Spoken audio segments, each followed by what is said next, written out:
Internet ব্যবহারকারীদের জন্য বড় দুঃসংবাদ। নতুন টেলিকম নীতিমালা বাস্তবায়নের ফলে গ্রাহক পর্যায়ে ব্রডব্যান্ড ইন্টারনেট সেবার খরচ বেড়েছে 20% পর্যন্ত। আজ সোমবার গণমাধ্যমে দেওয়া এক বিবৃতিতে আইএসপিএবি সভাপতি মোহাম্মদ আমিনুল হাকিম জানান, নতুন টেলিকম পলিসির কারণে প্রতি সংযোগেই বাড়তি ব্যয় গুনতে হবে গ্রাহকদের।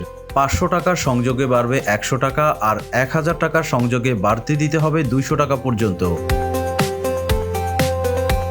আইএসপিএবি মনে করছে, এই সিদ্ধান্তে সাধারণ ব্যবহারকারী থেকে শুরু করে ছোট ব্যবসায়ী সবাই বিপাকে পড়বে। বিশেষ করে যারা অনলাইনে ব্যবসা বা শিক্ষা কার্যক্রমে ইন্টারনেটের ওপর নির্ভরশীল, তাদের ওপর প্রভাব পড়বে সরাসরি। আমিনুল হাকিম সতর্ক করে বলেন, যদি টেলিকম পলিসি সংশোধন না করা হয়, বাংলাদেশ ডিজিটালি শাটডাউন হয়ে যেতে পারে। আগামী জাতীয় নির্বাচনের আগেই রাজনৈতিক দলগুলোকে নতুন টেলিকম নীতিমালায় হস্তক্ষেপের আহ্বান জানিয়েছে আইএসপিএবি।